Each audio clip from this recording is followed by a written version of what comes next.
ইয়া আইয়ুহাল্লাযীনা আমানু হাল আদুল্লুকুম আলা তিজারাতিন তুনজিকুম মিন আযাবিন আলীম।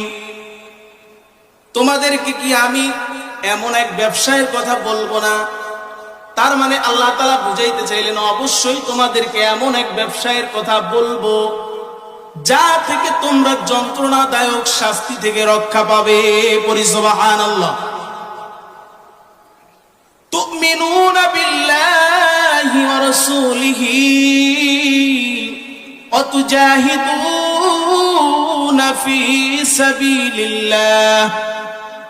ফি সাবিলিল্লাহি বিআমওয়ালিকুম ওয়া আনফুসিকুম যালিকুম খায়রুল লাকুম ইন কুনতুম তা'লামুন।